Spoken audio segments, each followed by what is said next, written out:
താനെന്താടോ ആളെ പൊട്ടനാക്കുകയാണോ? അല്ലേ അല്ല, കുറെ പൊട്ടന്മാരെ ആളാക്കുകയാണ്. അതെ, കൃത്യമായി പറഞ്ഞാൽ നമ്മളെ ഓരോരുത്തരെയും ഈ ഡയലോഗ് ഇപ്പോൾ ഏറ്റവും ചേരുന്നത് നമ്മുടെ കേന്ദ്ര സർക്കാരിൻ്റെ പെട്രോളിയം നയങ്ങൾക്കാണ്. പോക്കറ്റിൽ കൈയിട്ട് വാരി എന്നിട്ട് വന്നിട്ട് ന്യായീകരണവും പറയുന്ന ഒരു വിചിത്രമായ സിസ്റ്റം. ഇന്ന് നമ്മൾ സംസാരിക്കുന്നത് പെട്രോളും അതിൽ കലർത്തുന്ന എത്തനോളും ആ പേരിൽ നിങ്ങൾ നൽകുന്ന കോടികളുടെ അമിത വിലയെക്കുറിച്ചുമാണ്. വിഷയത്തിലേക്ക് വരാം. രാജ്യത്ത് പെട്രോളിൻ്റെ വില ആഗോള വിപണിയിൽ കുറയുമ്പോഴും ഇപ്പോൾ യുദ്ധമാണെന്ന് പറയുമ്പോഴും എണ്ണയുടെ ഒഴുക്കിന് യാതൊരു കുറവുമില്ല. എന്നിട്ടും ഇവിടെ മാത്രം അത് മാറാത്തതെന്താണ്? ആ ചോദ്യത്തിന് ഇവർ പറയുന്ന ഉത്തരം കേട്ടിട്ടുണ്ടോ? വികസനം. അതെ, വല്ലാത്തൊരു വികസനം തന്നെ. യഥാർത്ഥത്തിൽ പെട്രോളിയം നികുതി വഴി അടിച്ചേൽപ്പിക്കുന്ന ഈ ഭാരം വിലക്കയറ്റം എന്ന ശാപമായി തിരികെ വരുന്നത് നമ്മൾ സാധാരണക്കാരുടെ ജീവിതത്തിലേക്കാണെന്ന് എന്നാണ് ഇനി നിങ്ങൾ മനസ്സിലാക്കുക. ഇത് മനസ്സിലാക്കാൻ കഴിയാത്തത്ര വലിയ ബുദ്ധിജീവികളാണോ ഈ ഭരിക്കുന്നവർ? അതോ മനസ്സിലാക്കിയിട്ടും നമ്മളെ പാവങ്ങളായി കാണുന്നതാണോ? ഇനി വരുന്നു അടുത്ത തമാശ. Ethanol blending. പരിസ്ഥിതി സൗഹൃദം എന്നൊക്കെ പറഞ്ഞ് വലിയ പരസ്യമൊക്കെ നൽകുന്നുമുണ്ട്. പക്ഷേ യഥാർത്ഥത്തിൽ എന്താണ് നടക്കുന്നത്? പെട്രോളിൽ എത്തനോൾ കലർത്തുന്നു, പെട്രോളിനേക്കാൾ വിലക്കുറവുള്ള എത്തനോൾ.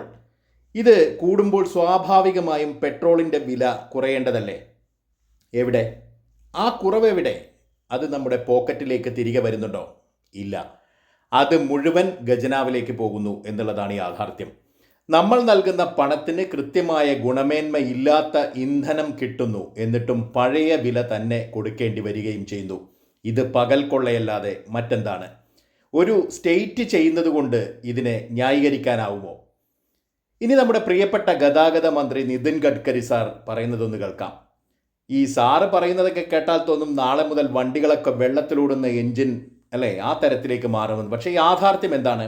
പെട്രോളിൽ എത്തനോൾ കലർത്തുന്നത് വാഹനങ്ങളുടെ എൻജിനെയാണ് ബാധിക്കുന്നതെന്ന് ആരെങ്കിലും ചിന്തിച്ചിട്ടുണ്ടോ? നിങ്ങളിതിനെപ്പറ്റി ആലോചിച്ചിട്ടുണ്ടോ? പറയൂ. നിങ്ങൾ ഉപയോഗിക്കുന്ന വണ്ടികളുടെ പിക്കപ്പ് കുറയുന്നു, മൈലേജ് കുറയുന്നു, എൻജിനിലെ ഹോസുകളും സീലുകളും അകാലത്തിൽ നശിക്കാനൊക്കെ എത്തനോൾ കാരണമാകുമെന്ന് എത്ര പേർക്കറിയാം? വർഷങ്ങൾ ഉപയോഗിക്കേണ്ട എൻജിനുകൾക്ക് ഈ പുത്തൻ സാങ്കേതിക വിദ്യ വളരെ വലിയ വെല്ലുവിളിയാണ് ഉയർത്തുന്നതെന്ന് നിങ്ങൾ ചിന്തിക്കുന്നുണ്ടോ? ലക്ഷങ്ങൾ കൊടുത്തു വാങ്ങിയ വണ്ടിയുടെ എൻജിൻ പണി പാളി മെക്കാനിക്കൽ ഷെഡിൽ കിടക്കുമ്പോൾ അവിടെ വന്ന് ഗഡ്കരി സാറിൻ്റെ വികസന പ്രസംഗം കേട്ടാൽ ആ വണ്ടി നന്നാകുമോ? ഈ വാഹനങ്ങൾക്ക് ലഭിക്കേണ്ട ശരിയായ റിലയബിലിറ്റിയും പിക്കപ്പും ഇല്ലാതാക്കി നമ്മളെക്കൊണ്ട് വണ്ടി മാറ്റിക്കാൻ പ്രേരിപ്പിക്കുന്നതാണോ ഈ അജണ്ട? അതാണോ ഇവരുടെ വികസനം? അല്ലെങ്കിൽ എന്താണ് ഇവർ ഉദ്ദേശിക്കുന്നത്? ഇതിനെതിരെ ചോദിച്ചാൽ ഉടനെ വരും അവരുടെ പാർട്ടി വക്താക്കൾ, ഇതൊക്കെ രാജ്യത്തിൻ്റെ നന്മയ്ക്ക് വേണ്ടി ചെയ്യുന്നതാണ്, നിങ്ങൾക്കൊക്കെ രാജ്യസ്നേഹമില്ലേ എന്നൊക്കെ. പെട്രോൾ പമ്പിൽ പോയി പണമടയ്ക്കുമ്പോൾ രാജ്യസ്നേഹം അളക്കാൻ മെഷീൻ വല്ലതും അവിടെ വെച്ചിട്ടുണ്ടോ? നിങ്ങൾ പറയൂ. വികസനം എന്ന് പറഞ്ഞാൽ ജനങ്ങളുടെ പണം പിടിച്ച് പറിച്ച് കോർപ്പറേറ്റുകൾക്ക് കൊടുത്ത് സാധാരണക്കാരൻ്റെ വണ്ടിയുടെ എൻജിൻ തകർക്കുന്നതാണോ? ഓർക്കുക, ജനങ്ങളെ നിങ്ങൾ തൽക്കാലം നിങ്ങൾക്ക് പറ്റിക്കാൻ സാധിച്ചേക്കാം. പക്ഷേ വണ്ടി തകരാറിലാകുമ്പോഴും കയ്യിലെ പണം പെട്രോൾ വിലയിൽ അലിഞ്ഞ് ഇല്ലാതാകുമ്പോഴും ഓരോ സാധാരണക്കാരനും തിരിച്ചറിയുന്നുണ്ട് ഈ കള്ളക്കളി. എത്തനോൾ കലർത്തി പെട്രോളിൻ്റെ വില കുറയ്ക്കാതെ ജനങ്ങളെ നോക്കുകുത്തിയാക്കുന്ന ഈ നിലപാട് മാറ്റാൻ നിങ്ങൾക്ക് സമയം അതിക്രമിച്ചിരിക്കുന്നു. ഇതൊരു മുന്നറിയിപ്പാണ്. കാരണം ഒരു പരിധി കഴിഞ്ഞാൽ ജനങ്ങൾ ചോദിക്കും, എടോ നിനക്ക് വട്ടാണോ അതോ ഞങ്ങൾ പൊട്ടന്മാരാണോ എന്ന്.